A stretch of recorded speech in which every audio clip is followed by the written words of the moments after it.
ಶ್ರೀಯುತ ಕೆ.ವಿ. ಪ್ರಭಾಕರ್ ಅವರು ಮುಖ್ಯಮಂತ್ರಿಗಳ ಮಾಧ್ಯಮ ಸಲಹೆಗಾರರಾಗಿ 3 ವರ್ಷ ತುಂಬಿದ ಹಿನ್ನೆಲೆಯಲ್ಲಿ ಅವರ ಜೊತೆಗೆ ಮಾಧ್ಯಮ ಸಂವಾದ ಕಾರ್ಯಕ್ರಮವನ್ನು ಕರ್ನಾಟಕ ಕಾರ್ಯನಿರತ ಪತ್ರಕರ್ತರ ಸಂಘದ ಕೆಯುಡಬ್ಲ್ಯೂಜೆ ಸಭಾಂಗಣದಲ್ಲಿ ಇಂದು ಹಮ್ಮಿಕೊಳ್ಳಲಾಗಿತ್ತು. ಕಾರ್ಯಕ್ರಮದಲ್ಲಿ ಮುಖ್ಯ ಅತಿಥಿಗಳಾಗಿ ಕೆ.ವಿ. ಪ್ರಭಾಕರ್ ಮತ್ತು ಕರ್ನಾಟಕ ಕಾರ್ಯನಿರತ ಪತ್ರಕರ್ತರ ಸಂಘದ ರಾಜ್ಯಾಧ್ಯಕ್ಷರು ಶಿವಾನಂದ ತಗಡೂರು ಹಾಗೂ ಬೆಂಗಳೂರು ಜಿಲ್ಲಾ ಅಧ್ಯಕ್ಷರು ಸೋಮಶೇಖರ್ ಗಾಂಧಿ ಹಾಗೂ ಕಾರ್ಯನಿರತ ಪತ್ರಕರ್ತರ ಹಿರಿಯ ಹಾಗೂ ಕಿರಿಯ ಪತ್ರಕರ್ತರು ಭಾಗಿಯಾಗಿದ್ದರು. ಕಾರ್ಯಕ್ರಮದಲ್ಲಿ ಕೆ.ವಿ. ಪ್ರಭಾಕರ್ ಅವರಿಗೆ ಗೌರವಾರ್ಪಣೆ ಮಾಡಲಾಯಿತು ಹಾಗೂ ಕೆ.ವಿ. ಪ್ರಭಾಕರ್ ಅವರು ಕಾರ್ಯಕ್ರಮ ಉದ್ದೇಶಿಸಿ ಮಾತನಾಡಿದರು. ನಿಜವಾಗ್ಲೂ ಕೂಡ ಇವತ್ತಿಗೆ ಬಂದ ಮೇಲೆ ನನಗೆ ಎಷ್ಟು ಸಂತೋಷ ಆಗಿದೆ ಅಂತಂದರೆ ಅಷ್ಟು ಸಂತೋಷ ಇದೆ. ಯಾಕೆ ಅಂತಂದರೆ ಹಲವಾರು ಜನ ಹಿರಿಯ ಪತ್ರಕರ್ತರು ಕಿರಿಯ ಪತ್ರಕರ್ತರು ಎಲ್ಲರೂ ಕೂಡ ಇಲ್ಲಿ ಸೇರಿದ್ದೀನಿ. ಇದು ನನ್ನ ಜೀವನದ ಅತ್ಯಂತ ಅವಿಸ್ಮರಣೀಯ ಒಂದು ಕಾರ್ಯಕ್ರಮ ಅಂತ ನಾನು ಇಷ್ಟಪಡ್ತೇನೆ. ಪತ್ರಕರ್ತರ ಸಂಘದ ಅಧ್ಯಕ್ಷರಾದಂಥ ಶಿವಾನಂದ ತಗಡೂರವರೇ, ಮಾಧ್ಯಮ ಅಕಾಡೆಮಿಯ ಅಧ್ಯಕ್ಷರಾದಂಥ ಆಯೇಷಾ ಖಾನಮ್ ಅವರೇ, ಗೆಳೆಯ ಸೋಮಶೇಖರ್ ಕೆರೆಯೂರು ಅವರೇ, ಲೋಕೇಶ್ ಅವರೇ, ಸದಾ ಪ್ರತಿ ದಿವಸ ನಾನು ನೆನೆಸ್ಕೊಳ್ಳುವಂಥ ವ್ಯಕ್ತಿ ಅಂತಂದರೆ ಅದು ವಾಸುದೇವ್ ಒಳ್ಳ. ಇವತ್ತು ಸನ್ಮಾನ ಮಾಡಿದರೆ KWJ ವತಿಯಿಂದ ಅದನ್ನು ನಾನು 3 ಜನರಿಗೆ ಸಮರ್ಪಣೆ ಮಾಡಲೇಬೇಕು. ಮೊದಲನೇದಾಗಿ ಕೋಲಾರದಲ್ಲಿ ನನ್ನನ್ನು ಬೆಳೆಸಿ ಬೆಂಗಳೂರಿಗೆ ಕಳಿಸ್ಕೊಟ್ಟಂಥ ಎಲ್ಲ ಪತ್ರಕರ್ತರಿಗೆ, ಎರಡನೆಯದು ನನಗೆ ಅವಕಾಶವನ್ನು ಕೊಟ್ಟಂಥ ಈ ನಾಡಿನ ಮುಖ್ಯಮಂತ್ರಿಗಳಾದಂಥ ಸನ್ಮಾನ್ಯ ಸಿದ್ದರಾಮಯ್ಯ ಅವರಿಗೆ, ಮೂರನೆಯದು ನಾನು ಮಾಧ್ಯಮ ಸಲಹೆಗಾರ ಆಗಿದ್ದರೂ ಕೂಡ ನನ್ನ ಒಬ್ಬ ಸಹೋದರನೋ ಗೆಳೆಯನೋ ಅನ್ನೋಂಥ ಯಾವತ್ತೂ ಕೂಡ ನನ್ನ ಜೊತೆ ಇರುವಂಥ ನೀವೆಲ್ಲ ಪತ್ರಕರ್ತರಿಗೆ, ಈ 3 ಜನಕ್ಕೆ ನಾನು ಸಮರ್ಪಣೆಯನ್ನು ಮಾಡೋಕ್ಕೆ ಇಷ್ಟಪಡ್ತೇನೆ. ನನ್ನ ಬಗ್ಗೆ ಲೋಕೇಶ್ ಅವರು, ತಗಡೂರವರು, ಆಯೇಷಾ ಖಾನಮ್ ಅವರು ತುಂಬ ಮೆಚ್ಚುಗೆ ಮಾತುಗಳನ್ನು ಆಡಿದ್ರು.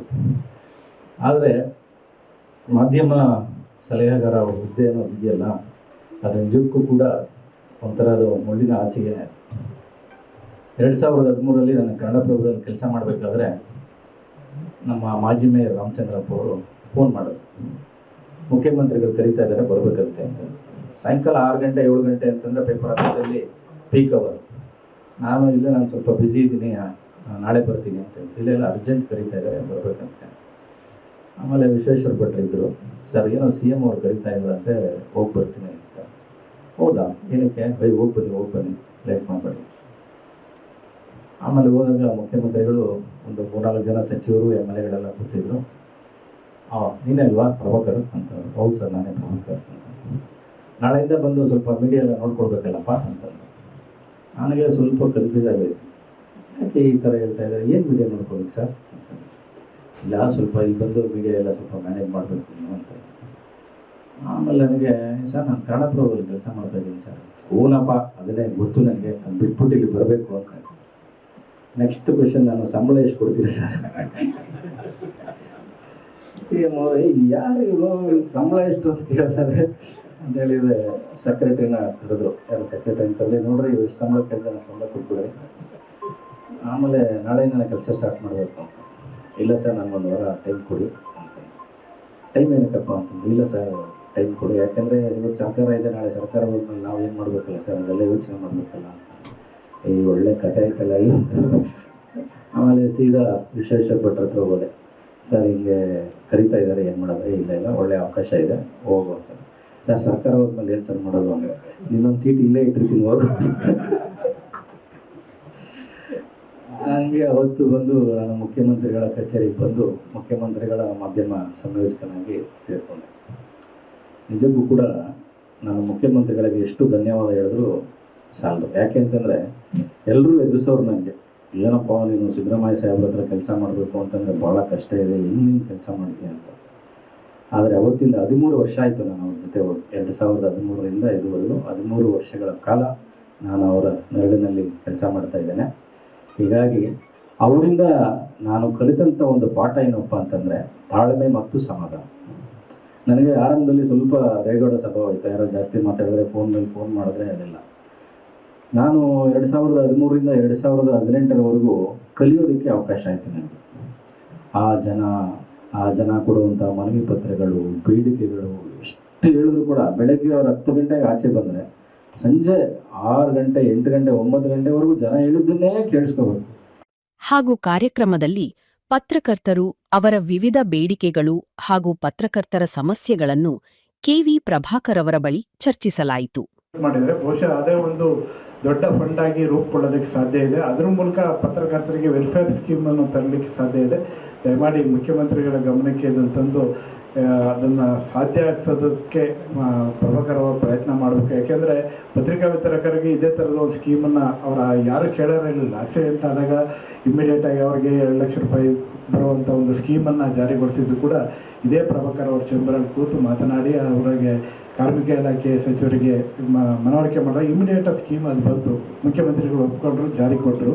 ಹಾಗೆ ಇದು ಕೂಡ ಪತ್ರಕರ್ತರಿಗೆ ಒಂದು ರಿವಾಲ್ವ್ ಫಂಡ್ ಇರಬೇಕಾದ ಅಗತ್ಯ ಇದೆ. ಹಾಗಾಗಿ ಸರ್ಕಾರವೇ ಕೊಡುವಂಥ ಜಾಹೀರಾತು ಎಲ್ಲ ಪತ್ರಿಕೆಗಳಿಗೆ 1% ಇಡೀನಿ.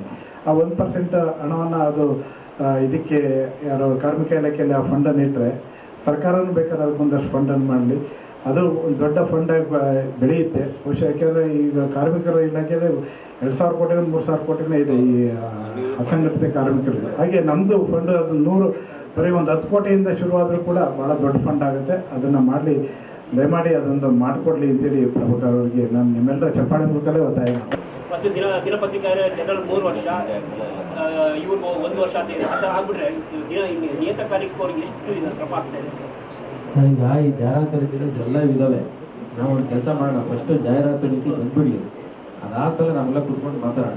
ಅದರಲ್ಲಿ ಯಾವ್ದನ್ನ ಉಳಿಸ್ಕೋಬೇಕು, ಯಾವುದನ್ನ ತೆಗಿಬೇಕು ಅಂತ ಕುತ್ಕೊಂಡು ಆಮೇಲೆ ನಾವು ತೀರ್ಮಾನ ಮಾಡೋಣ. ಫಸ್ಟು ಜಾಹೀರಾತು ರೀತಿ ಬಂದ್ಬಿಡಲಿ, ಆಮೇಲೆ ನಿಮ್ಗೆ ಗೊತ್ತಾಗುತ್ತಲ್ಲ, ಆಮೇಲೆ ನಾವು ಕುತ್ಕೊಂಡು ಮಾತಾಡೋಣ.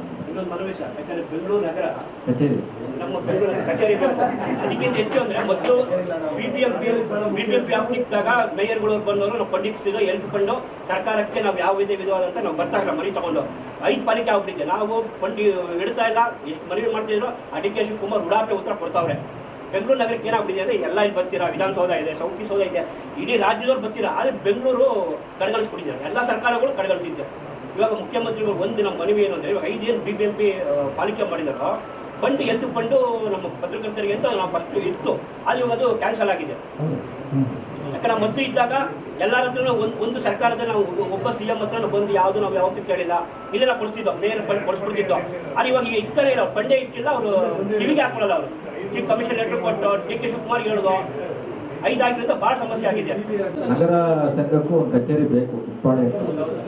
2018ರಲ್ಲಿ ಕೊನೆ ಕ್ಯಾಬಿನೆಟ್ ಆವಾಗ ಒಂದು ಬೇಡಿಕೆ ಬಂತು, KWJಗೆ ಪ್ರೆಸ್ ಕ್ಲಬ್ಗೆ ಒಂದು ಜಾಗ ಕೊಡಿಸ್ಬೇಕು ಅಂತ ಒಂದು ಆಲೋಚನೆ ಬಂತು. ಕೊನೆ ಕ್ಯಾಬಿನೆಟ್ ಅಜೆಂಡಾ ಎಲ್ಲ ತಯಾರಾಗಿತ್ತು. ಆವಾಗ ನಮ್ಮ ತುಷಾರ್ ಗಿರಿನಾಥ್ ಅವರು ಸೆಕ್ರೆಟರಿ ಆಗಿದ್ದರು. ನಾನು ಹೋಗಿ ಅವ್ರಿಗೆ ರಿಕ್ವೆಸ್ಟ್ ಮಾಡ್ಕೊಂಡೆ, ಸರ್ ನಮ್ಮ ಪ್ರೆಸ್ ಕ್ಲಬ್ಗೆ ಮತ್ತು KWJಗೆ ಜಾಗ ಕೊಡಿಸ್ಬೇಕು ನೀವು ಏನಾದ್ರೆ, ಈ ಕೊನೆ ಕ್ಯಾಬಿನೆಟ್ಗೆ ಹೆಂಗಾಗುತ್ತೆ. ತಕ್ಷಣ ಮುಖ್ಯಮಂತ್ರಿಗಳಿಗೆ ಹೇಳಿದೆ, ಸರ್ ಈ ಜಾಗ ಕೊಡಲೇಬೇಕಾಗುತ್ತೆ ಸರ್.